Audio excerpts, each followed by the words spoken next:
সবচাইতে ভয়ঙ্কর অভিজ্ঞতা, কোন প্রাণীর জন্য সর্বোচ্চ এবং সবচাইতে ভয়ঙ্কর অভিজ্ঞতা হচ্ছে মৃত্যু। এবং এত ভয়ঙ্কর অভিজ্ঞতা, এই অভিজ্ঞতাটা কারো কাছে শেয়ার করে যাওয়া যায় না। মরার সময় কেউ বলে যেতে পারছিল আমার মরতে এমন লাগছে, কইতে পারছে? কেমন লাগছে বলতে পারে? বলা যায় না। তার আগেই চলে যেতে হয় শৈশব, কৈশোর, যৌবন, বার্ধক্য, প্রৌঢ়ত্ব, হ্যাঁ, বয়সের ছাপ, কালো চুল দাড়ি সাদা হয়ে যাওয়া, দাড়ি চুলের শুভ্রতা, দুর্বলতা। This is the circle of life. ছোট্ট ছিলাম, বড় হলাম, সিঙ্গেল ছিলাম, ডাবল হলাম, তারপরে বাবা হলাম, তারপরে শ্বশুর হলাম, তারপরে নানা হলাম, তারপরে চলে যেতে হবে। This is the circle of life. বিশ্বনবী বললেন আমার উম্মতি মা বাইনা সিত্তিনা ইলা সাবঈন, আমার উম্মতের গড় বয়স হলো 60 থেকে 70। এই উম্মতের গড় বয়স কত? 60 থেকে 70। ওয়া আকাল্লুহুম মাইয়াজুজু জালিক, অল্প কিছু মানুষ আছে যারা 70-এর বেশি হায়াত পায়। এখানে 70-এর বেশি আছেন কারা? হাত তোলেন দেখি তো। কয়জন? একজন, দুইজন, তিনজন। মাশাআল্লাহ, আল্লাহ আরো হায়াত দেখ, আল্লাহ এদেরকে আরো হায়াত দারাজ করুক। চিল্লায় বলেন আমিন। তার মানে আমার উম্মতি মা বাইনা সিত্তিন ইলা সাবঈন, বিশ্বনবী বললেন এই উম্মতের গড় বয়স 60 থেকে 70, আর 70-এর বেশি হায়াত পাবে। ওয়া আকাল্লুহুম মাইয়াজুজু যালিক, 70-এর বেশি পাবে হাতে গোনা, গুনে বের করে ফেলা যায় একজন, দুইজন, তিনজন। বাকি সব 60-এর আগে নাই, ঠুস। চিল্লা এখন ঠিক কিনা? বাংলাদেশের গড় হায়াত কত মানুষের? 60। বিশ্বনবীর কথার সাথে মিলে গেছে। চিল্লায় পড়েন সুবহানাল্লাহ। এই জন্য বিশ্বনবী বলেন এই যে মুরব্বীদের দাড়ি পাকে, এই যে রাস্তায় অ্যাক্সিডেন্ট হয়, এই যে ক্যান্সারে আক্রান্ত হয়ে লোকজন মারা যায়, তারপরেও কি টনক নড়ে না? এরপরেও কি বিবেকে ধরে না যে তোমাকে চলে যেতে হবে? আকসিরু যিকরা হাযিমিল লাযযাত, জীবনের সব স্বাদকে পানসা করে দেয় ওই মরণকে স্মরণ করো। মরণকে স্মরণ করলে জাহান্নাম বরণ করা লাগে না। চিল্লায় বলেন ঠিক কিনা? আবার আল্লাহ বললেন গোলাম, স্পেশাল একজন ফেরেশতা আমি মরণের জন্য সিলেক্ট করলাম, নাম মালাকুল মাউত। তাকে আমরা আজরাইল বলে চিনি। এই মালাকুল মাউত তার বাহিনী নিয়ে নির্ধারিত টাইমে গোটা বিশ্বের সব মানুষের রূহ কবজ করে। অন টাইম নাকি দেরি করে? মালাকুল মাউত আগেও আসে না, পরেও আসে না। সুবহানাল্লাহ পড়েন। সাইয়েদনা সুলাইমান আলাইহিস সালামের জামানাতে ওনার এক ওয়াজির ছিল, মন্ত্রী। ওই মন্ত্রীকে নিয়ে উনি বৈঠক করতেন। ওনার সময় উনি মালাকুল মাউতের সাথে বৈঠক করতেন। শুনতেছেন? আপনাদের মনোযোগ আছে তো?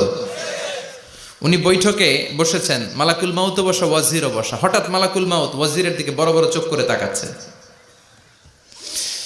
বড় বড় চোখ করে তাকানোতে ওয়াজির ভয় পেয়েছে।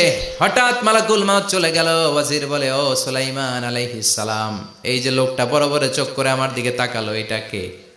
সাইয়েদনা সুলাইমান বলে হাদা মালাকুল মাউত। যে বর্ণনাটা বলছি এটা হাদিস না, এটা হচ্ছে ইসরাইলিয়া, জিউস ট্র্যাডিশন। কোরআন হাদিসের সাথে কোনো দ্বন্দ্ব নাই, তাই বর্ণনা করা যাবে। বিষ্ণু বলেছেন বাল্লিগু আন্নি ওয়ালাউ আয়া, আবার বলেছেন ওয়া হাদিসু আন বনি ইসরাইল ওয়ালা হারাজ। বনি ইসরাইলের ট্র্যাডিশন বর্ণনা করো, জিউস ট্র্যাডিশন বর্ণনা করো, এতে কোনো সমস্যা নাই। ওয়াজির বলে ও সাইয়েদনা সুলাইমান, বড় বড় চোখ করে যে তাকালো লোকটাকে? সাইয়েদনা সুলাইমান বলে হাদা মালাকুল মাউত, এটা মৃত্যুর ফেরেশতা। ওয়াজিরের কলিজায় পানি নাই। এটা কি ফেরেশতা? শুনে তো পিলে চমকে গিয়েছে। কয় কি? মালাকুল মাউত তো আমার চিনে ফেলাইছে, বাড়ি চিনে ফেলছে, আমার খবর আছে। সাইয়েদনা সুলাইমান আলাইহিস সালাম জিনদেরকে দিয়ে কাজ করাতেন, মেঘমালাকে দিয়ে কাজ করাতেন, বিশাল সিংহাসন নিয়ে পৃথিবীর প্রাচ্য থেকে পাশ্চাত্যে ঘুরে বেড়াতেন। সাইয়েদনা সুলাইমানকে ওয়াজির বলে ও সুলাইমান, মেঘমালাকে আদেশ করে দেন আমি আর এই ফিলিস্তিনের ভূখণ্ডে থাকতে চাই না। আকাশের মেঘমালার উপরে আমারে বসিয়ে দেন, আর বলে দেন আমারে নিয়ে যেন আকাশের মেঘমালা হিন্দুস্তানের ওই দূর পর্বতে রেখে আসে। আকসা আল হিন্দ, হিন্দের সবচেয়ে দূরবর্তী জায়গায় যেন আমার রেখে আসে। সাইয়েদনা সুলাইমান বললেন আকাশের মেঘ যাও, আমার ওয়াজিরকে নিয়ে হিন্দুস্তানের একটা উপদ্বীপে রেখে আসো। রেখে আসা হলো। কিছুক্ষণ পর মালাকুল মাউত সাইয়েদনা সুলাইমানের কাছে হাজির। সাইয়েদনা সুলাইমান বললেন, ও মালাকুল মাউত কই ছিলা? কই একটু আগে হিন্দুস্তান থেকে আপনার ওজিরের রুহু কবজ করে আসছি। সুবহানাল্লাহ পড়েন। এটা আবার কেমন কথা, তুমি ওইখানে গেলা কেন? কয় রব্বুল আলামিন কিছুক্ষণ আগে আমার কাছে পায়গাম পাঠিয়েছে, যাও সাইয়েদনা সুলাইমানের ওয়াজিরের রুহুটা কবজ করো। কবজ করার জায়গা হলো হিন্দুস্তানের উপদ্বীপ। কোন জায়গায়? মালাকুল মাউত এসে দেখে সুলাইমান নবীর সাথে মিটিং করে। ওয়াজির কার সাথে মিটিং করে? সুলাইমান নবীর সাথে। কিন্তু ফরমানে লেখা রুহু কবজ করতে হবে কোথায়? হিন্দুস্তানে। সুবহানাল্লাহ কইবেন না? এই জন্য বড় বড় চোখ করে আমি তাকিয়েছি আর মনে মনে ভাবলাম টাইম তো নাই, কারণ মৃত্যু তো অন টাইমে হতে হয়, এখনই ওর রুহু কবজ করতে হবে। কেমন করে ওইখানে যাবে আমি জানি না, আমি আগে চলে যাই। মালাকুল মাউত চলে গেল, যে দেখে ওই জায়গায় ওয়াজিরও হাজির। সাথে সাথে রুহু কবজ করে আল্লাহর কাছে চলে গিয়েছে। পড়েন সুবহানাল্লাহ। এজন্য আল্লাহ বললেন, মালাকুল মাউত আমি নির্ধারণ করে দিয়েছি, পৃথিবীর প্রতিটি মানুষ মালাকুল মাউতকে দেখবে, চাক্ষুষ দেখবে, ভালো হলেও দেখবে, খারাপ হলেও দেখবে। কার কথা? ভালো মানুষ যদি হয়, আল্লাহওয়ালা যদি হয়, ইসলাম প্রিয় যদি হয়, ডানপন্থী যদি হয়, মৃত্যুর সময় মালাকুল মাউত আলা সূরাতি শাবিন আলা আহসানি সূরা, একজন যুবকের আকৃতিতে চমৎকার ধবধবে সাদা একটা জুব্বা পরে, জান্নাত থেকে জান্নাতি কাফন নিয়ে, হানুত মিন হানুতিল জান্নাহ, জান্নাতের সুগন্ধি নিয়ে মুমূর্ষু রোগীর মাথার সামনে এসে বসে যায় আর দেহটার ইঙ্গিত করে বলে, ইয়া আইয়াতুহান নাফসুত তাইয়্যিবা, ও পবিত্র আত্মা। আরেক বর্ণনায় এসেছে, ইয়া আইয়াতুহান নাফসুল মুতমাইন্নাহ, ও প্রশান্ত আত্মা, উখরুজি ইলা মাগফিরাতিম মিনাল্লাহ, আল্লাহর ক্ষমার দিকে বের হয়ে আসো। উখরুজি ইলা মাগফিরাতিম মিনাল্লাহি ওয়া রিদওয়ান, আল্লাহর ক্ষমার সন্তুষ্টির দিকে রুহুটা বের হয়ে আসো। স্মুথলি বলার সাথে সাথে মুমিনের দেহ থেকে রুহুটা বের হয়ে আজরাইলের হাতে চলে যায়। স্মুথলি বলার সাথে সাথে স্বাচ্ছন্দ্যে আনন্দে মুমিনের দেহ থেকে রুহুটা সা করে বের হয়ে মালাকুল মাউতের হাতে এসে পড়ে। পড়েন সুবহানাল্লাহ। আল্লাহ এমন মৃত্যু তুমি আমাদের নসিবে রেখে দিও, চিৎকার করে পড়েন আমিন। আর যারা ইসলাম মানে নাই, আর যারা কোরআন মানে নাই, আর যারা দিন কায়েমের আন্দোলন করে নাই, দিনকে ভালোবাসে নাই, বাম আর রামপন্থী ছিল, নাস্তিক ছিল, ইসলাম বিরোধী ছিল, তাদের কাছেও মালাকুল মাউত আসে কি আসে না? চিল্লায় বলেন আসে কি আসে না? তাদের কাছেও আসে, কিন্তু আলা সূরাতি আকবাহি রাজুল, একজনের চেহারা যত ভয়ঙ্কর হতে পারে, যত নিকৃষ্ট হতে পারে, এরকম ভয়ঙ্করতম নিকৃষ্ট দুর্গন্ধওয়ালা একটা চেহারা নিয়ে আসে। রিজলাহু ফিল আরদ, পা থাকে জমিনে, রাসুহু ফিস সামা, হাদিসের বর্ণনা, পা দুইটা জমিনে, মাথা আকাশে। এসে ধমক দিয়ে জালিমের মাথার সামনে এসে বলে, ইয়া আইয়াতুহান নাফসুল খাবিসা, হে পাপাত্তা, হে অপবিত্র আত্মা, উখরুজি ইলা সাখাতিল্লাহি ওয়া গাদাবিহি, আল্লাহর রাগের দিকে, আল্লাহর অসন্তুষ্টির দিকে বের হয়ে আয়। মালাকুল মাউতের এই অর্ডার পাওয়ার সাথে সাথে রুহুটা কিন্তু বের হয় না। মুমিনের রুহুকে ডাক দিলে যেমনি স্মুথলি বেরোয়, কাফিরের রুহু এভাবে বেরোয় নাকি? কথা বলেন। রুহুটা ডানে যায়, ফাতাতাফাররাক, একবার রুহুটা ডানে যায়, আবার রুহুটা বায়ে যায়, আবার সামনে যায়, পায়ে যায়, হাতের মধ্যে ঢুকে ডানে বায়ে যায়।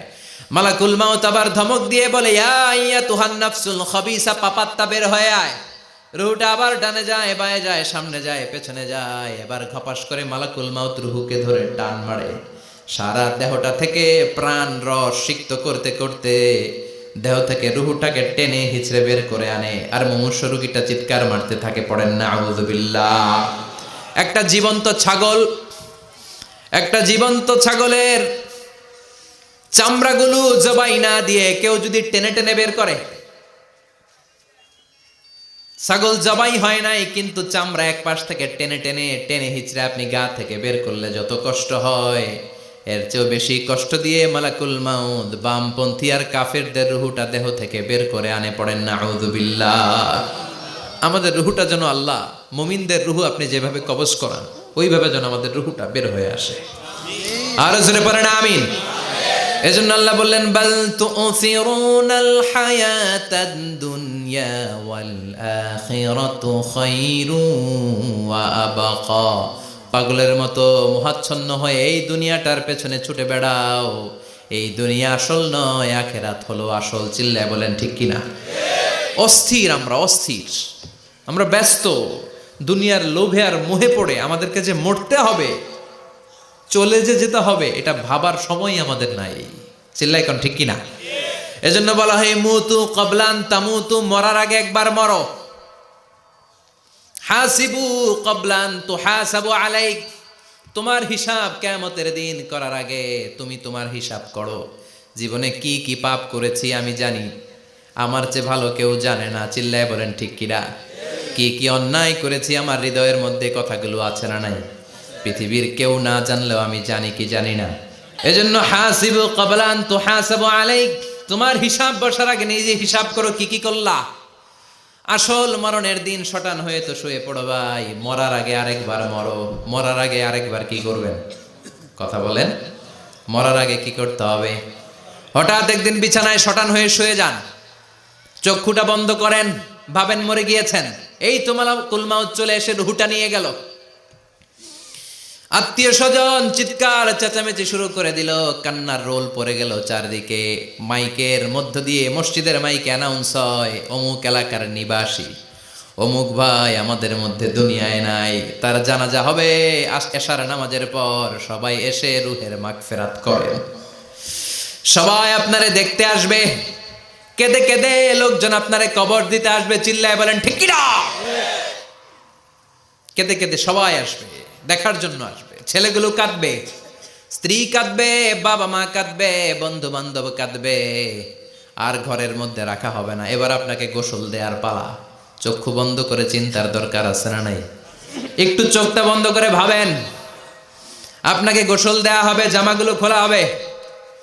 এত টাকা দিয়ে যে দামি গোসলখানা টাইলস লাগিয়ে ঘরে বানালেন, আপনার শেষ গোসলটা কি ওই দামি গোসলখানায় হবে? লাশ যেখানে ধোয়া হয় ওই জায়গায় ধোয়া হবে। আপনাকে কাফন পরানো হবে। আপনার কলিজার টুকরা ছোট বাচ্চাটারে বলা হবে, আব্বু দেখে যাও তোমার বাবারে শেষবারের মতো দেখো। আপনার বাবা মা শেষবারের মতো একটা নজর দিয়ে আপনার চেহারাটা দেখে নিবে। বন্ধু বান্ধবরা শেষবারের মতো একবার আপনারে দেখে নিবে। জানাজার জায়গায় নেওয়া হবে। হবে না এই ঘটনাটা আমাদের? হ্যাঁ, হবে কি না? হাজার হাজার মানুষ শেষ বিদায় দেওয়ার জন্য আসবে। চারটা তাকবীর দিয়ে ইমাম নামাজ শুরু করবে। আল্লাহু আকবার, আল্লাহু আকবার, আল্লাহু আকবার, আল্লাহু আকবার বলে নামাজ শুরু করবে। নামাজ শেষ। এবার পালকিতে করে কবরে যাওয়ার পালা। আহা, যেতেই হবে, যেতেই হবে। পালকিতে করে লোকজন নিতে শুরু করবে। কবরস্থানের ওই জায়গায় যেখানে মানুষ বছরে মানুষ না মরলে যায় না, ওই গহীন নিঝুম কবরস্থানে ঢুকানো হবে। পালঙ্ক থেকে নামিয়ে আপনার জন্য করে রাখা আগ থেকে কবরটার মধ্যে শুইয়ে দেয়া হবে। উপরে বাঁশ দিয়ে ছাউনি। শেষবারের মতো সবাই দেখে বাঁশের ছাউনির উপরে মাটি চাপা দিবে। ঠিক কিনা? চলে যাবে সবাই, কেউ নাই, অন্ধকার, শুধু অন্ধকার। এই অন্ধকার যেন শেষ হতে চায় না। এই ঘটনা ঘটবে না আমাদের? কথা বলেন, ঘটবে কিনা? এজন্য মরার আগে এগুলো চিন্তার দরকার আছে না নাই? মরার আগে আরেকবার মরার দরকার আছে না নাই? এজন্য রব্বুল আলামিন বলেন, বাল তুসিরুনাল হায়াতাদ দুনিয়া ওয়াল আখিরাতু খায়রুন ওয়া আবকা। এই দুনিয়ার জীবনটাকে তোমরা আসল জীবন মনে করো, এটা আসল জীবন নয়। আসল জীবন হলো কবরের জীবন। চিল্লায় বলেন ঠিক কিনা? এজন্য লাইফটা হলো one time, one chance. Second কোনো চান্স আপনাকে দেয়া হবে নাকি? কাফেররা বলবে, ইয়া রাব্বি আরেকটা সুযোগ দেন। লাউ আন্না লানা কাররা ইয়ানি মাররা, আল্লাহর একটা সুযোগ যদি পেতাম দুনিয়াতে ভালো করে আসতাম। আল্লাহ বলবেন, ইন্নাহা কালিমাতুন কাইলুহা, এটা শুধু তাদের মুখের কথা। তাদেরকে আবার সুযোগ দিলেও তারা কিচ্ছু করবে না। চিল্লায় এখন ঠিক কিনা? এজন্য একটা চান্স আমরা পেয়েছি, এই দুনিয়ার ওয়ান চান্সে আমরা ভয় পাবো একজনকে। চিল্লায় বলেন তিনি কে?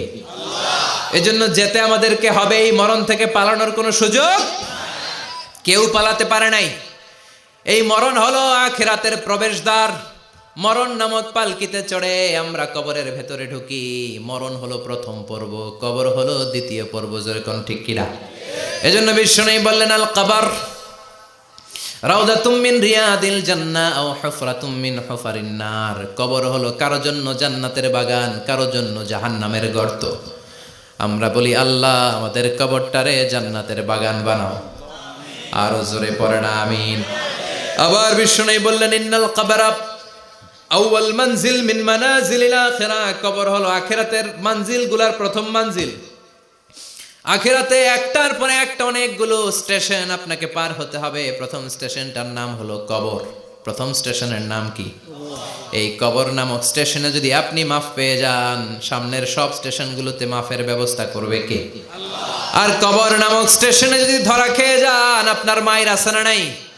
লাশটাকে যখন রাখা হয়, লাশটা চিনে কে আমারে রাখলো, কে আমাকে ধৌত করলো, কে আমারে কাফন পড়ালো। এজন্য বিশ্বনবী বলেছেন, মুমূর্ষের সামনে বসে বসে পড়ো, লা ইলাহা ইল্লাল্লাহু মুহাম্মাদুর রাসূলুল্লাহ। লাকিনু মাউতাকুম লা ইলাহা ইল্লাল্লাহ। মুমূর্ষের সামনে দাঁড়িয়ে দাঁড়িয়ে পড়ো, লা ইলাহা ইল্লাল্লাহ।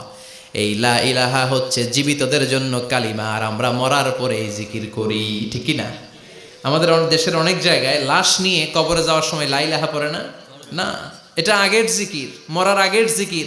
মরার আগে আপনাকে অ্যানাউন্সমেন্ট দিতে হবে, আল্লাহ ছাড়া কোনো ইলাহ নাই, বিশ্বনবী হচ্ছেন শেষ নবী এবং রসুল। চিল্লায় বলেন ঠিক কি না? লাশটাকে যখন রেখে দেয়া হয়, বিশ্বনবী যত মানুষকে কবরে রেখেছেন তারপরে দাঁড়িয়েছেন আর বলেছেন, ইস্তাগফিরু লিআখিকুম, তোমার ভাইদের জন্য তোমরা দোয়া করো। ফাইন্নাহুল আনা ইউসআল, এখনই তাকে কবরে সওয়াল করা হবে। কবরে প্রশ্ন আসছে না নাই? কথা বলেন। বিশ্বনবী খাদিজাতুল কুবরা, ওনার প্রথম স্ত্রী খাদিজাতুল কুবরা তাহেরাকে কবরের মধ্যে রেখে দিয়ে কাঁদতে শুরু করলেন। চোখের পানি ছেড়ে অনেক দোয়া করলেন। দোয়া শেষে সব সাহাবারা ঘরে ফিরে যায়, বিশ্বনবী যায় না। সাইয়েদনা আবু বকর বললেন, ও নবী চলেন ঘরে যাই। অনেক তো দোয়া করলেন। বিশ্বনবী বললেন, আবু বকর তুমি যাও, আমি যাব না। এইটা সাধারণ মহিলা না, এটা বিপদের দিনের সঙ্গিনী খাদিজা। মক্কায় যখন আমার কেউ ছিল না, খাদিজা আমারে ভুলে নাই। 3 বছর কাফিররা আমাকে জেলখানায় বন্দি রেখেছে, নাম শিয়াবে আবি তালেবের জেলখানা। আমার স্ত্রী ওই জেলখানার জীবনেও আমারে ছাড়ে নাই। আমার সাথে 3 বছর খাদিজাও জেল খেটেছে। এই একটাই মহিলা, যেই মহিলাকে আল্লাহ আরশের উপর থেকে সালাম দিয়েছে, মহিলাটার নাম খাদিজা। আল্লাহু আকবার। আমার সব সন্তান আল্লাহ খাদিজার পেট থেকে দিয়েছে। ফাতেমাতুজ জোহরা খাদিজার মেয়ে, জাইনাব খাদিজার মেয়ে, উম্মে কুলসুম খাদিজার মেয়ে, রুকাইয়া খাদিজার মেয়ে, আবুল কাসেম বিশ্বনবীর ছেলে খাদিজার ছেলে, আব্দুল্লাহ যাকে তাইয়্যিব এবং তাহের নামে আমরা চিনি, সেও খাদিজার ছেলে। সুবহানাল্লাহ। ও আবু বকর, আমার এই কলিজার টুকরা প্রিয়তমা খাদিজারে রেখে দিয়ে কেমনে বাসায় যায়? তুমি যাও, আমি দাঁড়িয়ে থাকবো। এখনই মুনকার নাকির এসে খাদিজারে প্রশ্ন করবে, আমি দেখবো খাদিজা উত্তর দিতে পারে কিনা। আর প্রশ্নের উত্তর যদি ভুল করে ফেলে, কবরের উপর থেকে আমি নিজে প্রশ্নের উত্তর দিয়ে দেব। সাইয়েদনা জিবরাইল বললেন, নবী আপনার আর দাঁড়িয়ে থাকার দরকার নাই, আবু বকরের সাথে ঘরে চলে যান। আল্লাহ জানিয়ে দিয়েছে, খাদিজার কবরের প্রশ্নে যদি কোনো সমস্যা হয়, আরশের উপর থেকে খাদিজার প্রশ্নের জবাব আল্লাহ নিজে দিয়ে দিবে।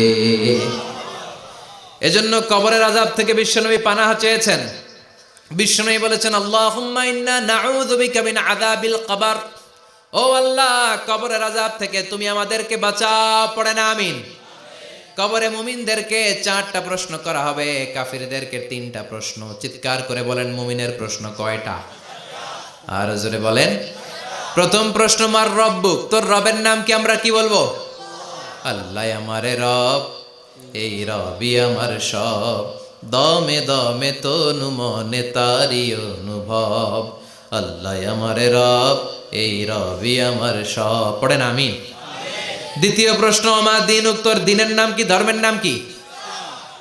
তৃতীয় প্রশ্ন, আমান হাদার রাজুল, এই লোকটাকে কে? আমরা বলবো মুহাম্মদ সাল্লাল্লাহু। 3টা প্রশ্নের উত্তর যখন আপনি কবরে করে দিতে পারবেন, অতিরিক্ত একটা প্রশ্ন, ওয়ামা ইলমুক, এই যে 3টা প্রশ্নের উত্তর পাল্লা, কেমন করে উত্তর জানলা? কোত্থেকে শিখেছ?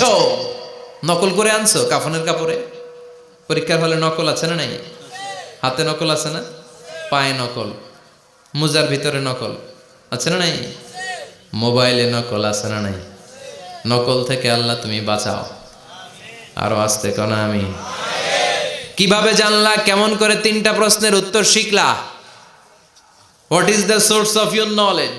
তথ্যসূত্র কি? আপনাকে বলতে হবে আমি যেই কিতাবটা থেকে শিখেছি কিতাবটার নাম কি? চিল্লায় বলেন কি নাম?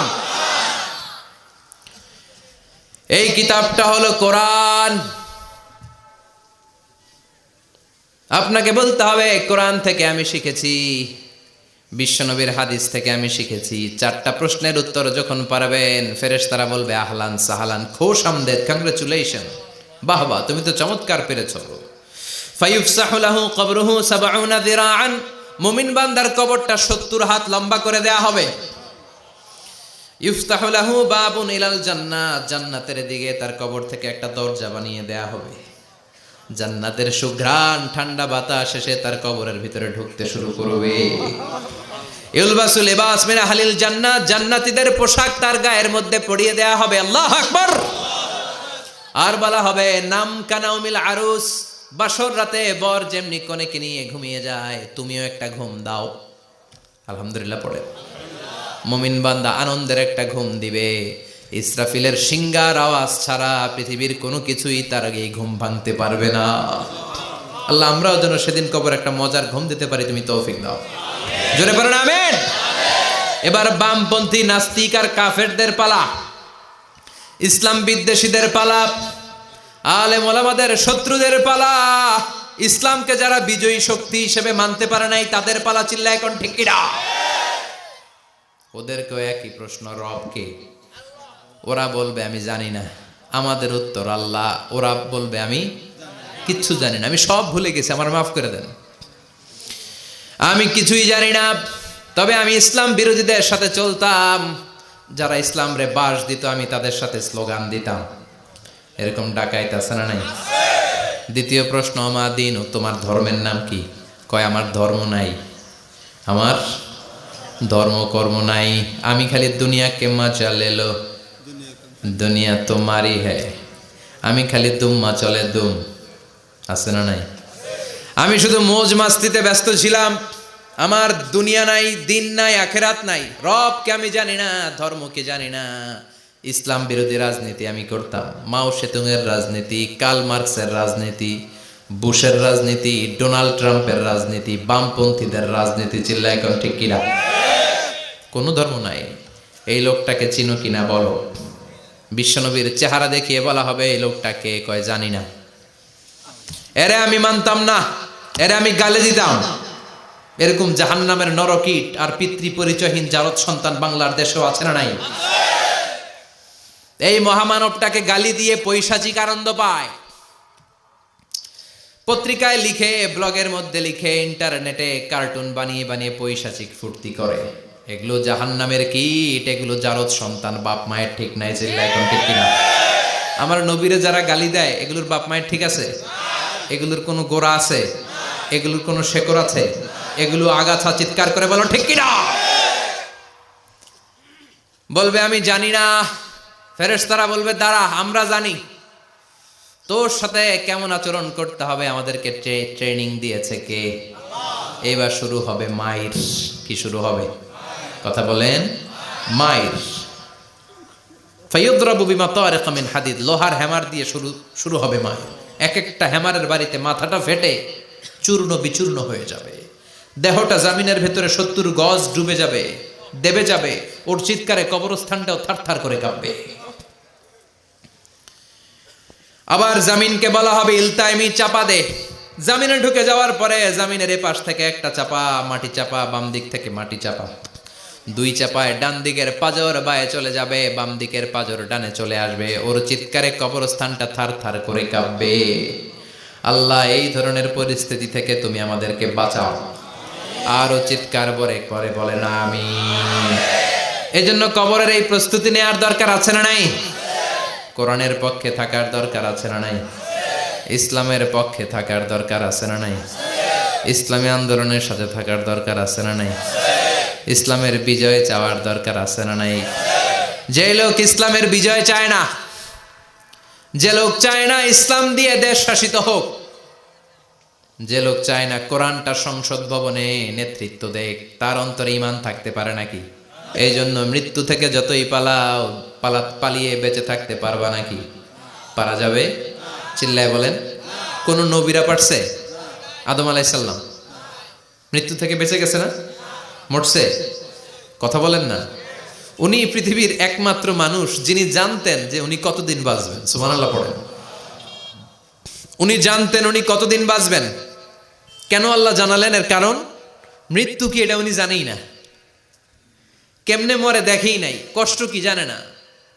আমরা আমাদের দাদাকে মরতে দেখেছি, বাবাকে মরতে দেখেছি, মামাকে মরতে দেখেছি, মরণের কত কষ্ট আমরা দেখি, এজন্য ভয় আছে না নাই? আদম আলাইহিস সালামের দাদা আছে নাকি? বাবা, মামা, খালু, শালা আছে? নাই। এজন্য মৃত্যু যে কেমন এটা উনি জানতেন না। এজন্য আল্লাহ জানিয়ে দিলেন, আদম পৃথিবীতে তুমি 1000 বছর বাঁচবা।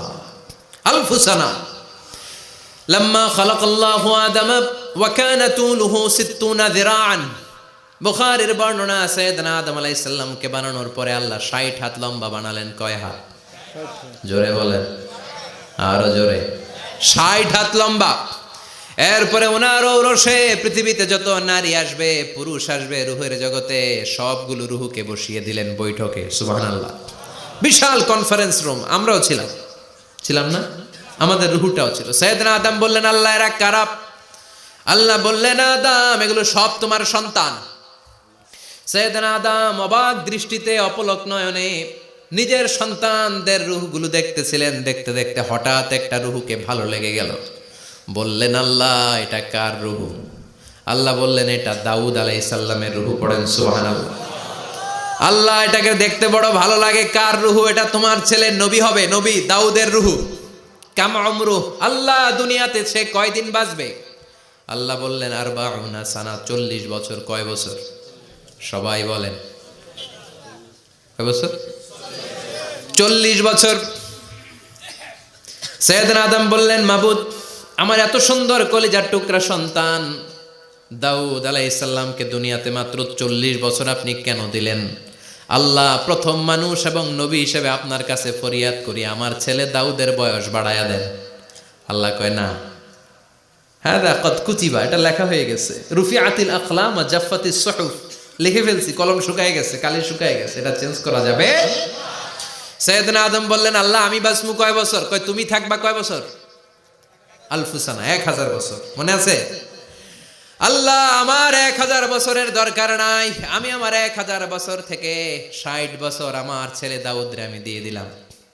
আদম আলাইহিস সালামের 1000 বছর থেকে 60 বছর যদি দান করে দেয়, ওনার আর কত রইল? 940।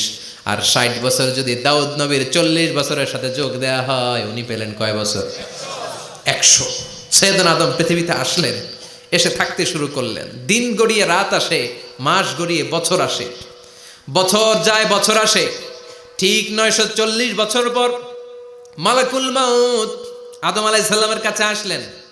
বললেন, আনা মালাকুল মাউত উকিলা বিকুম, আপনাদের জন্য আল্লাহ আমাকে বানিয়েছে রূহ কবজ করতে। ও আদম, আবুল বাশার, পৃথিবীর প্রথম মানব, প্রথম নবী, আপনার সময় শেষ, রেডি হন। কি হন? খেলা শুরু হবে, এখনই রূহ কবজ করে নিয়ে যাব। সাইয়েদনা আদম বলে, এখন আসছো কেন? আমার আরো 60 বছর বাকি আছে। মালাকুল মাউত বলে, না, আপনি রূহের জগতে আল্লাহর কাছে আপনার সন্তান দাউদকে কয় বছর দিয়েছিলেন? 60 বছর। এজন্য 940 বছর আপনার জন্য লেখা। আমি এখন আপনার রূহ কবজ করতে চাই। সাইয়েদনা আদম বলে, আমি মানি না, আমি কাউরে দেই নাই 60 বছর, আমি দেই নাই, আমি আরো বাঁচব, আমি আরো বাঁচবো, 60 বছর আমি বাঁচবো, আমি দেইটাই নাই। মিয়া যাও। মালাকুল মাউত আল্লাহর যে বলে, আল্লাহ দেয় নাই বলে, আসলে ভুলে গেছে। আসলে আফাতুল ইলমি আন নিসিয়ান, মানুষ ভুলে যায়, মানুষ বড্ড ভুলে যায়। আমরা অনেক সময় খাইয়াও কই খাই নাই। অনেক কিছু আপনি দিছিলেন কিন্তু ভুলে যাই, গলার নিচ দিয়ে নামার পরে কই তুমি কিচ্ছু দাও নাই। আছে না নাই? নাসিয়া আদম ফানাসিয়া বানু, আদম আলাইহিস সালাম ভুলে গেছেন, তাই আমরাও ভুল করি, ঠিক কিনা? এজন্য আমাদের নেতারাও বলে এটা দেব ওটা দেব, নির্বাচনের পর সব ভুলে যায়। আছে না নাই? ওই যে আদম আলাইহিস সালাম ভুলছে, আমরাও ভুলে যাই। ওনাদের দোষ কি? ভুলে যায়, বেমালুম ভুলে যায়। আল্লাহ বললেন মালাকুল মাউত আর জোরাজুরি করো না। 940 নয়, ঠিক 1000 বছর পরে আদমের কাছে যাবা। আমি আমার আদমের ভাগ্যে এই জিনিসটাই রেখে দিয়েছিলাম রে মালাকুল মাউত। আমি আগ থেকে এটাই রেখেছি, আমি জানতাম সে ভুলে যাবে। চিল্লা এখন সুবহানাল্লাহ। তার মানে পৃথিবীর সবচাইতে লম্বা মানুষ, 60 হাত লম্বা, এত শক্তিশালী আদম আলাইহিস সালাম শ্রীলঙ্কাতে প্রথম নেমেছিলেন। এক লাফ দিলে আধা মাইল চলে যাইতেন। সুবহানাল্লাহ। কি লম্বা মানুষ, থাকতে পারছে? কথা নাই, ঘুমে ধরছে? শেষ করে দেই। হ্যাঁ, আরো কয়েক মিনিট চলবে? চলবে চলবে। তাকবীর দেন, লিল্লাহি তাকবীর। আদম আলাইহিস সালাম চলে গেলেন। ওনার পরের নবী ইদ্রিস আলাইহিস সালাম, উনি মরে নাই। ইদ্রিস আলাইহিস সালাম মরছে, কে বলছে? উনিও মরেছেন। তবে ওনার মৃত্যুর আজীব এক ঘটনা আছে, অনেক লম্বা কথা। এক ফেরেশতার সাথে ওনার বন্ধুত্ব হয়েছিল। বলেছিলেন আমি আকাশ দেখতে চাই, আল্লাহর কাছে অনুমতি চাই। আল্লাহ বলল ঠিক আছে, ইদ্রিসকে আকাশে ঘুরাও। প্রথম আকাশে ঘুরলেন, দ্বিতীয় আকাশে ঘুরলেন, তৃতীয় আকাশে ঘুরলেন, চতুর্থ আকাশে ঘুরলেন। ইন দ্য মিন টাইম চতুর্থ আসমানে মালাকুল মাউত পৃথিবীর দিকে নেমে আসছিল। ওই ফেরেশতা বলে মালাকুল মাউত আপনি কই যান? মালাকুল মাউত বলে একটু আগে আল্লাহ ফরমান জারি করেছে, চতুর্থ আসমানে আমার নবী ইদ্রিসের রূহ কবজ করো। সুবহানাল্লাহ। আমি বললাম আল্লাহ আপনার পাঠানো নবী সাইয়েদনা ইদ্রিস থাকে দুনিয়ায়, চতুর্থ আসমানে পামু কই? আল্লাহ কয় কথা নাই, দৌড় দে। আমি দৌড় দিলাম, এসে দেখি ইদ্রিস আলাইহিস সালাম এখানে রেডি। সুবহানাল্লাহ। ওয়া রাফা'নাহু মাকানান আলিয়্যা। ইদ্রিস আলাইহিস সালামের রূহ কবজ দুনিয়ায় হয় নাই, চতুর্থ আকাশের মধ্যে হয়েছে। একটু চিৎকার করে পড়বেন সুবহানাল্লাহ। এরপরে সুলাইমান আলাইহিস সালাম, উনি তো মরে নাই, মরছে? উনি জিন চালাইতো, উনিও মরবে? শক্তিশালী একজন নবী ছিল। উনি মালাকুল মাউতকে বলেছিলেন মালাকুল মাউত আমার মৃত্যুর সুয়াইয়া সামান্য কিছু আগে আমারে বইলো, আমার একটা কাজ আছে। মালাকুল মাউত মৃত্যুর কিছু সময় আগে এসে বলল সুলাইমান টাইম ইজ আপ, সময় শেষ, অল্প কিছু সময় বাকি, কি করবেন করেন। সাইয়েদনা সুলাইমান জিনদেরকে ডাকলো, ও জিনেরা, বিশাল একটা প্রজেক্ট আছে, প্রজেক্টে কাজ শুরু করো। আর কিছু জিনকে বলল চারদিকে গ্লাস ফিটিং করা একটা রুম বানাও। সাইয়েদনা সুলাইমান আলাইহিস সালাম গ্লাস ফিটিং করা রুমের ভেতরে ঢুকলেন। এই রুমে ঢুকার দরজা নাই, হাতে একটা লাঠি নিলেন। কি নিলেন?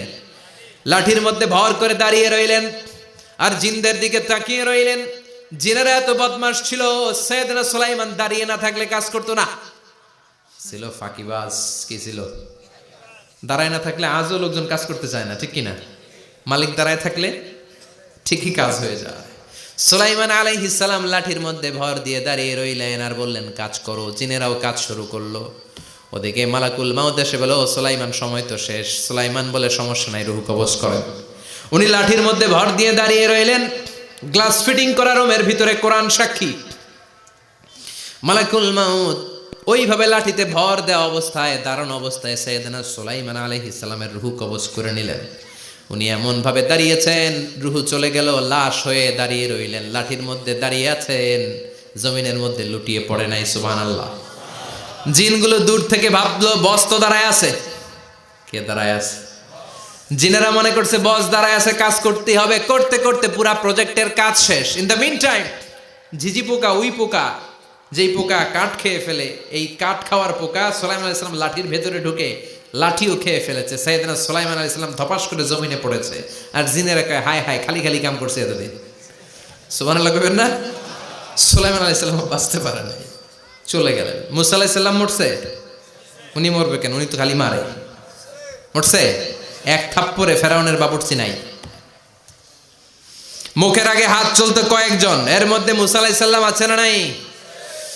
মালাকুল মাউত মানুষের আকৃতিতে অনুমতি না নিয়ে ঘরের ভেতরে ঢুকে গেল। ঢুকে বলে আনা মালাকুল মাউত, আমি মৃত্যুর ফেরেশতা। তো কি চাও? জিতু আন আকবাদা রূহাক, আপনার রূহ কবজ করতে আসছি। কিন্তু মুসা আলাইহিস সালাম দেখতেছেন দিব্যি একজন মানুষ, কি দেখে? আবার সালাম দেয় নাই, অনুমতি নিয়েও ঢুকে নাই। অমিয়া অনুমতি নিয়ে ঘরে ঢোকার দরকার আছে না নাই? মুসা আলাইহিস সালামের মেজাজ বড় গরম। উনি বললেন কি করবি? কয় আপনারে মারমু। কয় এদিকে আয়। মালাকুল মাউত মনে মনে ভাবে এতদিন সব মানুষগুলো আমারে দেখলে দিত দৌড়, আজকে মনে হয় আমারে দিতে হবে দৌড়। এক পা আগায় দুই পা পেছায় সাহস করে সামনে গেলেন। আবার মুসা আলাইহিস সালাম দিলেন এরকম থাপ্পড়, ফাসাক্কাহু ফাফাকু আইনা। বুখারীর বর্ণনা, এক থাপ্পড়ে চোখ নাই। ঠিকই মালাকুল মাউত দৌড়, এক দৌড়ে আল্লাহর কাছে। আল্লাহ বললেন রাখো, এটা মুসা আলাইহিস সালাম, তার মেজাজ বড্ড গরম, আমাকে কথা বলতে হবে। আল্লাহ বললেন মুসা, বুখারীর বর্ণনা, গরুর পিঠের উপর হাত রেখে দাও। রাখা হলো। তোমার হাতের নিচে গরুর যত পশম, প্রত্যেক পশমের বিনিময়ে এক এক বছর করে হায়াত বাড়িয়ে দিলাম। মুসা আলাইহিস সালাম অনেক চালাক নবী, উনি বললেন আল্লাহ আমার হাতের নিচে যদি গরুর 2000 পশম থাকে, তার মানে 2000 বছর হায়াত বাড়িয়ে দিলেন, কিন্তু এক্সট্রা হায়াত যখন শেষ হয়ে যাবে এরপরে কি হবে? আগে ওইটা বলেন। আল্লাহ বললেন সুমাল মাউত, তারপরে তো মুসা মরতেই হবে, আসতেই হবে। সাইয়েদনা মুসা আলাইহিস সালাম বললেন ফাল আনা, তাহলে আর দেরির দরকার নাই, এখনই আমি আপনার কাছে চলে যেতে চাই। মালাকুল মাউত মুসা আলাইহিস সালামের রূহ নিয়ে উড়াল দিলেন। সুবহানাল্লাহ। বাঁচতে পারছে? বিশ্বনবী মরে নাই, উনি ইন্তেকাল করেছেন। চিল্লায় এখন ঠিক কিনা? ইন্তেকালের আগে বিশ্বনবী প্রচন্ড অসুস্থ হলেন। মা আয়েশারে ডেকে বললেন আয়েশা, মনে হয় আমি বাঁচব না। ওই যে খায়বার বিজয়ের দিন, খায়বার দুর্গ বিজয় করার পরে এক ইহুদি মহিলা আমার দাওয়াত দিয়েছিল। ওই দাওয়াত খেতে যাওয়ার পরে গোশতের মধ্যে বিষ মাখানো হয়েছিল রে আয়েশা। ওই বিষ মাখানো খাসির গোশত খেয়ে যে ব্যথা আমার পেটে উঠেছিল, আজ আবার সেই ব্যথা উঠেছে। বিশ্বনবী ওই বিষ খাওয়ানো গোশতের কারণে ইন্তেকাল করেছেন, তার মানে বিশ্বনবী শাহীদ। জামা আল্লাহু বাইনা নবুওয়া ওয়া শাহাদা, আল্লাহ বিশ্বনবীকে শুধু নবী বানায় নাই, শহীদ হিসেবে কবুল করেছে। সুবহানাল্লাহ কবেন না? প্রচন্ড অসুস্থ, উনি ছাড়া মসজিদে নববীতে কেউ ইমামতি করার সাহস পায় না। বিশ্বনবী বললেন আবু বকর তুমি যাও, আবু বকরও যায় না। বিশ্বনবী বললেন পানি আনো। বিশ্বনবী পানি দিয়ে ওযু করলেন। ওযু করে কয়েকজন সাহাবীকে ধরে উঠতে চাইলেন, আবার ধপাস করে বেহুশ হয়ে পড়ে যায়। বিশ্বনবী উঠতে পারে না। আবার বললেন ঠান্ডা পানি আনো। পানির ভেতরে বিশ্বনবী 2 হাত ঢুকিয়ে দিয়ে ঠান্ডা ভিজা হাত দিয়ে চেহারার মধ্যে মাসে করলেন আর বললেন ইন্নালিল মাউতিলা সাকারাত, হায়রে মৃত্যুর কি যন্ত্রণা, হায়রে মৃত্যুর যে কি কষ্ট। ও মিয়া, বিশ্বনবী যদি মৃত্যুর কষ্টে কাতরায়, আমাদের অবস্থা কি? আমাদের নসিবে কি আছে? আল্লাহ তুমি বাঁচাও, পড়ে না আমিন। বিশ্বনবী কাঁদছেন, সাহাবারা একের পর এক দেখতে আসে, কান্নার রোল পড়ে গেল চারদিকে। বিশ্বনবীর কলিজার টুকরা নয়নের পুটুলি সাইয়্যিদাতুনা ফাতিমা বিশ্বনবীর কান্না সহ্য করতে পারে না। বিশ্বনবীকে ধরে মা ফাতিমা, সাইয়্যিদাতুনা ফাতিমা বিলাপ করা শুরু করে দিলেন, চিৎকার দিয়ে কান্নাকাটি শুরু করে দিলেন আর বললেন ওয়া কুরবাবা, ওয়া কুরবাবা, হায় হায় আমার বাবার কি কষ্ট, আহা আমার বাবার কি কষ্ট হচ্ছে। বিশ্বনবী বললেন ফাতেমা তুমি কেঁদো না, আমার কষ্ট আজকের পরে আর থাকবে না, আজকে তোর বাবার সব কষ্ট বন্ধ হয়ে যাবে। কি যেন কানে কানে বললেন, ফাতেমা আরো কেঁদে দিল। আবার কানে কানে কি যেন বললেন, ফাতেমা হেসে দিল। বিশ্বনবীর ইন্তেকালের অনেক পর মা আয়েশার কাছে ফাতেমা বললেন, আমি যখন প্রথমে কেঁদেছিলাম আব্বা বলেছিল আমি আর বাঁচবো না রে ফাতেমা। আবার কানে কানে একটা কথা বলার পরে হেসেছিলাম, আব্বা বলেছিল আমার পরে আমার পরিবার বর্গের মধ্য থেকে সর্বপ্রথম তোমার সাথে আমার দেখা হয়ে যাবে রে ফাতেমা। অল্প কয়েক মাসের ব্যবধানে সাইয়্যিদাতুনা ফাতেমা উনিও ইন্তেকাল করলেন। বিশ্বনবী শোয়া থেকে উঠতে পারে না। এক সাহাবীকে দেখলেন মেসওয়াক করছে। বিশ্বনবী মেসওয়াকের দিকে তাকিয়ে রইলেন। বিশ্বনবীর নিথর দেহটা পড়ে আছে। আয়েশারা যে বলবে আয়েশা মেসওয়াক দাও, বলতে পারে না। মা আয়েশা বুঝতে পেরে মেসওয়াক আনলেন, বিশ্বনবীকে মেসওয়াক করিয়ে দিলেন। এবার বিশ্বনবী বললেন ও আবু বকর শোনো, আল্লাহ আমাকে অপশন দিয়েছে। কি দিয়েছে? আল্লাহ বলেছে নবী আজীবন থাকতে চাইলে থাকেন, আর আসতে চাইলে চলে আসেন। আমি থাকতে না চেয়ে আল্লাহর কাছে চলে যাওয়ার ইচ্ছা করলাম। সাইয়েদনা আবু বকর কান্না জুড়ে দিলেন। বিশ্বনবী বললেন আসসালাত আসসালাত, ও আমার উম্মতেরা নামাজ তরক করো না। ইন্তেকালের আগে বললেন নামাজ ছেড়ে দিও না। আর বললেন ওয়ামা মালাকাত আইমানুকুম, তোমাদের অধীনস্থ কর্মচারীদের সাথে খারাপ আচরণ করো না। ঘাম শুকানোর আগে পয়সা দিয়ে দিও। আর হাত দুটো উঁচু করে বললেন আল্লাহুম্মা ইলার রাফিকিল আলা, ও আল্লাহ আমি আপনার কাছে যেতে চাই। এই কথাটা বলে বিশ্বনবীর হাত দুইটা ধপাস করে জমিনে পড়ে গেল, বিশ্বনবীও চলে গেলেন। থাকতে পেরেছে কেউ? চিল্লায় বলেন। এজন্য আমরা আল্লাহর কাছে ইমানই মৃত্যু চাই। কি মৃত্যু? আমরা উত্তম মৃত্যু চাই। চিল্লায় বলেন কি মৃত্যু? এজন্য মরণের আগে ইমান নিয়ে মরার দরকার আছে না নাই? বিশ্বনবী দোয়া করতেন আল্লাহুম্মা রযুকনা হুসনাল খাওয়াতিম, ও আল্লাহ আমাদের শেষটা যেন ভালো হয়। শেষ কথা বলি, এদিকে তাকান, মনোযোগ আছে? বলতেন আল্লাহুম্মা রযুকনা হুসনাল খাওয়াতিম, ও আল্লাহ আপনি আমাদেরকে ইমানের মৃত্যু দেন, আমাদের শেষটা ভালো করেন। কারণ সব ভালো তার শেষ ভালো। জানেন না এটা আপনারা? সব ভালো তার শেষ ভালো। আজীবন ইসলামের পক্ষে, আজীবন নামাজি মুত্তাকি, মরার আগে কাফের হয়ে মরে, এরকম আছে না নাই? মরার আগে শাহবাগের মঞ্চে উঠে ভাষণ দেয়, ভাইয়েরা আমার, আছে না নাই? আবার আজীবন কাফের, ইসলামের বিরোধী, এন্তেকালের আগে কালিমা পড়ে সব মাফ করায়, আছে না নাই? বিশ্বনবীর শ্বশুর আবু সুফিয়ান, নাম শুনছেন?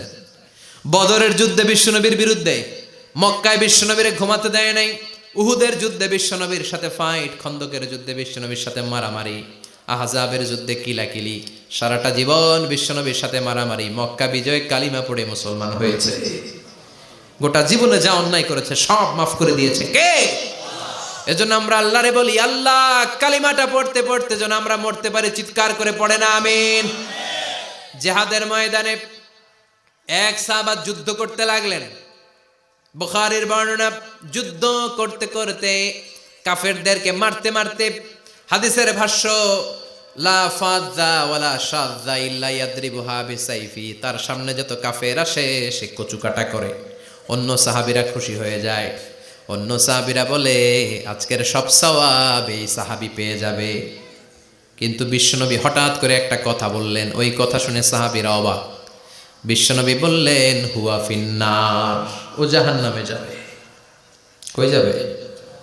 জিহাদের ময়দানে এক মুজাহিদ সাহাবী কাফিরদেরকে মেরে শেষ, কিন্তু বিশ্বনবী বললেন কই যাবে? কথা কয় না।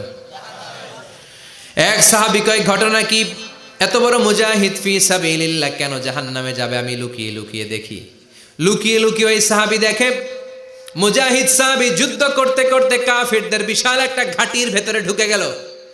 মারতে মারতে মারতে মারতে হঠাৎ এক কাফেরের আঘাতে এই মুজাহিদ সাহাবীর ডান হাতটা কাটা পড়ে গেল। এবার ডান হাত দিয়ে ফিনকি দিয়ে রক্ত বের হতে শুরু করলো। মুজাহিদ সাহাবী আর যন্ত্রণা সহ্য করতে পারে না। যন্ত্রণা সহ্য করতে না পেরে কাতরাতে কাতরাতে নিজের হাতের ছুরিটাকে জমিনের মধ্যে গেড়ে দিয়ে ছুরির উপর ঝাঁপিয়ে পড়ল। পেটের এই দিক দিয়ে ঢুকে ওপাশ দিয়ে বের হয়ে গেল, এফার হোফার হয়ে গেল, মানে আত্মহত্যা করলো। ঠিক কি না? জাহান্নামী না? কথা কম। লুকিয়ে লুকিয়ে যে সাহাবা দেখেছে চিৎকার দিয়ে বিশ্বনবীর কাছে যেয়ে বলে আশহাদু আন্নাকা রাসূলুল্লাহ, ও নবী আপনি যে আসল নবী, কোনো সন্দেহ নাই, আমি লুকিয়ে লুকিয়ে দেখেছি।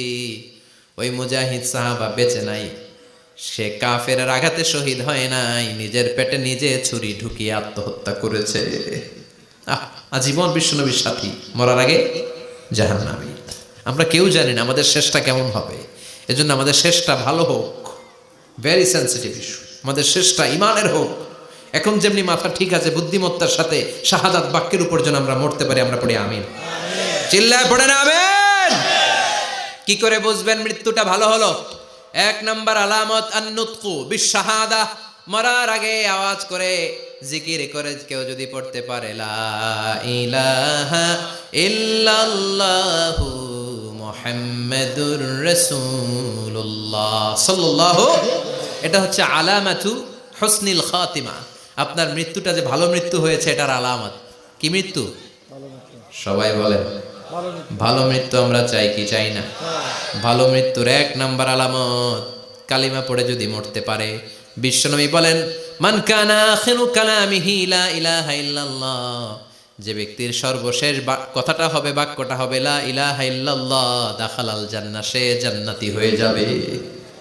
সুবহানাল্লাহ পড়েন। এরপরে বিশ্বনবী বললেন আল মুমিনু ইয়ামুতু বিজাবি ইরকিল জাবিন, মুমিন যখন মারা যায় তার কপাল ঘেমে যায়। সুবহানাল্লাহ পড়েন। হাত ঘামে না, পা ঘামে না, মুমিনের কপাল ঘামে। সুবহানাল্লাহ। এজন্য কেউ মারা গেলে কপালের মধ্যে হাত দিবেন, দেখবেন ওই ঘামের মধ্যে একটা জান্নাতি ঘ্রাণ আছে। সুবহানাল্লাহ। আল্লাহ, আমরা যখন মরে যাব আমাদের কপালটা যেন এরকম ঘেমে যায়। আমিন পড়েন আর জোরে আমিন। আল মুমিনু ইয়ামুতু বিআরাকিল জাবিন, মুমিন মারা গেলে তার কপাল ঘামে। কপাল ঘামলে বুঝতে হবে এটা ভালো মৃত্যু, ইমানি মৃত্যু। চিল্লায় বলেন ঠিক কিনা? এরপরে বিশ্বনবী বললেন ফি লাইলাতিল জুমা, জুমার রাতে যদি মরে, আও ফি শাহরি রমাদান, কিংবা রমজান মাসে যদি মরে, আও ফি সাফারিল হজ, কিংবা হজের সফরে যদি মরে। বাংলার জমিন থেকে অনেক হাজিরা হজ করতে যায়, অনেকে ওইখানে যে আরাফাতের ময়দানেও মারা যায়, এরকম হাজি আছে না নাই? খুশনসিব, এটা খুশনসিব। আলহামদুলিল্লাহ পড়েন। এরপরে বিশ্বনবী বললেন মাউতু শাহাদা, আল্লাহর রাস্তায় জিহাদ করে কালেমার বাণীকে উপরে তুলে ধরার জন্য কেউ যদি শাহাদাতের পেয়ালা পান করে, শাহাদাতের মৃত্যুর চাইতে ভালো মৃত্যু আর হতে পারে? শাহাদাতের মৃত্যুর চাইতে শ্রেষ্ঠ মৃত্যু আছে নাকি? কথা বলেন। আমরা শহীদ হতে চাই কি চাই না? শাহাদাতের তামান্না যেই মুমিনের অন্তর নাই, অন্তরের ভেতরে নাই, ওই লোক কি মুমিন হতে পারে নাকি? মান সাআলাল্লাহ শাহাদা, বিশ্বনবী ফরমান, যে ব্যক্তি আল্লাহর কাছে শাহাদাতের মৃত্যু চায়, বাল্লাগাহুল্লাহু মানাজিলাশ শুহাদা ওয়া ইন মাতা আলা ফিরাশিহি, কেউ যদি আল্লাহর কাছে শাহাদাত অন্তর থেকে কামনা করে, রব্বুল আলামিন ওই ব্যক্তিকে শাহাদাতের মর্যাদায় নিয়ে যাবেন, যদিও সে বিছানায় পড়ে পড়ে মারা যায়। বিছানায় পড়ে মারা গেছেন, কিন্তু অন্তরে কামনা ছিল আল্লাহ আমার তুমি শহীদ হিসেবে কবুল করো। শহীদদের কাতারে আপনারা দাঁড় করায় দিবে কে? ওমরে ফারুক বলতেন আল্লাহুম্মা রযুকনা শাহাদাতান ফি সাবিলিক, ও আল্লাহ আপনি আমারে আপনার রাস্তায় শহীদ হিসেবে কবুল করেন। ওয়ারযুক মাউতি ফি হারামি রাসূলিক, পৃথিবীর কোন শহরে মরতে চাই না, বিশ্বনবীর শহরে মদিনা শহরে আমার মৃত্যু কবুল করেন। ওমরে ফারুক কই মরছে? কথা কও। ফজরের জামাতে ইমামতি করতে গিয়েছেন, মাওলাল মুগীরা আবু লুলু আল মাজুসি মাওলাল মুগীরার আঘাতে অ্যাসাসিনেটেড বাই মুগীরা, স্টেবিং করেছে। এখানে 3টা আঘাত করেছে, একটা এখানে, একটা পাজরে, একটা নাভির মধ্যে, নাভি কেটে 2 ভাগ। ওনাকে খাবার দেয়া হলো নাবিজ, দুধ মাখানো নাবিজ। ওই নাবিজের দুধ নাভি দিয়ে বের হয়ে যায়। উনি বললেন কে মেরেছে আমাকে? বলল অগ্নি উপাসক। শুকরিয়া করে বললেন আল্লাহ আমারে কোনো মুসলিম মারে নাই, কোনো মুমিন মারে নাই। উনি বেহুশ ছিলেন, হুশ ফিরে সবাই রে বললেন আসল্লান নাস, ফজরের যেই নামাজটা আমার ইমামতিতে শুরু হয়েছে 1 রাকাতের পর আমাকে মারা হলো। এবার আমাকে বলো আমার নেতৃত্বে যে নামাজটা শুরু হয়েছে নামাজটা ঠিক মতো হয়েছে কিনা? সুবহানাল্লাহ। আমারে কে মারলো? কে তোমাদের খলিফা হবে? কি হবে আমার আব্দুর রহমানের আব্দুল্লাহর? এগুলো নাই। প্রথম কথা ছিল মানুষরা নামাজটা পড়েছে কিনা। সুবহানাল্লাহ। এজন্য শাহাদাতের তামান্না সবচেয়ে বড় তামান্না। চিল্লায় বলেন ঠিক কিনা? এরপর বিশ্বনবী বললেন মুরাবিতান ফি সাবিলিল্লাহ, মুসলিম রাষ্ট্রের পাহারা দেয় যারা, বর্ডার গার্ড। আমাদের দেশের বর্ডার গার্ডের কি বলে? আগে বিডিআর ছিল, এখন বিজিবি। আমার বিজিবির ভাইয়েরা না খেয়ে না পড়ে শীতের রাতে দেশ পাহারা দেয়। বিএসএফ এর গুলিতে যদি মারা যায় এটা শহীদ। সুবহানাল্লাহ। এর চেয়ে শ্রেষ্ঠ মৃত্যু আর হতে পারে? এরপরে আল মাউতু আলা আমালিন সালেহ, কোন ভালো কাজের উপর মরণ। নামাজে সেজদা দিয়েছে, সেজদা অবস্থায় অনেকে চলে যায়, এরকম আছে না নাই? তাহাজ্জুদের যায় নামাজে মরণ দিও প্রভু আমায়, একামতে দিনের কাজে কবুল করে নিও আমায়। পড়েন আমিন। তাহাজ্জুদের যায় নামাজে যেন আমাদের মরণ হয়, পড়েন আমিন। রোজা অবস্থায় মারা যাওয়া, নেক আমল অবস্থায় মারা যাওয়া, এগুলো হচ্ছে আলামাত হুসনিল খাতিমা। আপনার শেষটা, বিদায়টা, মৃত্যুটা যে ভালো হয়েছে তার আলামত। আল্লাহ এই যে কথাগুলো বললাম, শ্রেষ্ঠ শ্রেষ্ঠ মৃত্যু, আমাদের মৃত্যুগুলো ওই রকম করে দিও। চিৎকার করে পড়েন আমিন, আওয়াজ করে পড়েন আমিন। এবার আলামাত সুইল খাতিমা, কিছু মৃত্যুর আলামত আছে, এটাই প্রমাণ করে এটা ভালো মৃত্যু নয়, এরকম আলামত আছে না নাই? 1 নম্বরে হলো আল ইন্তেহার, আত্মহত্যার মৃত্যু। সমাজে আছে না নাই? উখিয়াতে তো নাই না? এদিকেও মরে, কি জন্য, কেন মরে? হ্যাঁ, বয়ফ্রেন্ড গালি দিছে এই জন্য? হ্যাঁ, মান কাতালা নাফসাহু বিশাইইন উযযিবা বিহি ইয়াউমাল কিয়ামা, যে জিনিস দিয়ে যে যাকে মেরেছে, আত্মহত্যা করেছে, সুইসাইড করেছে, কিয়ামতের দিন ওই জিনিস দিয়ে সে তাকে মারবে, এটাই হবে তার শাস্তি। ওড়না পেঁচিয়ে যারা আত্মহত্যা করলো ওর শাস্তি ওড়না পেঁচানো। বিষ খেয়ে যারা মারা গেল তার শাস্তি জাহান্নামের বিষ খাবে আর চিৎকার করবে। ছুরি ঢুকিয়ে যারা মারা গেল জাহান্নামের আগুনে ঝলসানো ছুরি শুধু ঢুকাবে। আল্লাহ আত্মহত্যা থেকে বাংলাদেশে বাঁচাও, আমাদের ছেলে মেয়েগুলারে বাঁচাও। চিৎকার দিয়ে বলেন আমিন। আত-তাআক্কুদ ফিল লিসান ফিলা ইলাহা ইল্লাল্লাহ, আজীবন কালেমা পড়ে নাই, আজীবন কালেমারে বাস দিয়েছে, এখন মরার সময় সবাই কয় কলমা পড়েন, কলমা পড়ে, এখন পড়তে চায় মাগার মুখ দিয়া বাইর হয় না। আছে না নাই? এরকম ডাকায় তুখিয়াতে নাই, কলমা পড়তে পারে না, আটকায় যায়, মরে গেছে। এই মৃত্যুটা কি ভালো কথা বলে?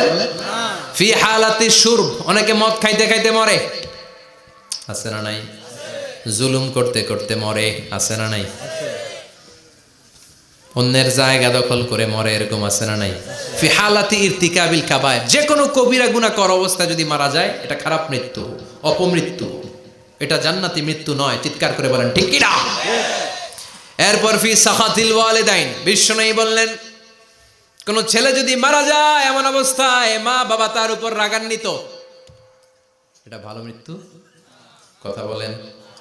পৃথিবীর চেয়ে, গোটা পৃথিবীর বুকে মায়ের চেয়ে আপন কেউ আছে নাকি? এই মায়ের মনে কষ্ট দিয়ে ওই অবস্থায় যদি মারা যায় এই মৃত্যুটা অনেক খারাপ। চিল্লায় বলেন ঠিক কিনা? এজন্য মায়ের সাথে খারাপ আচরণ করবেন নাকি? কথা বলেন। যার মা নাই সে জানে মা না থাকার কি জ্বালা, ঠিক কিনা?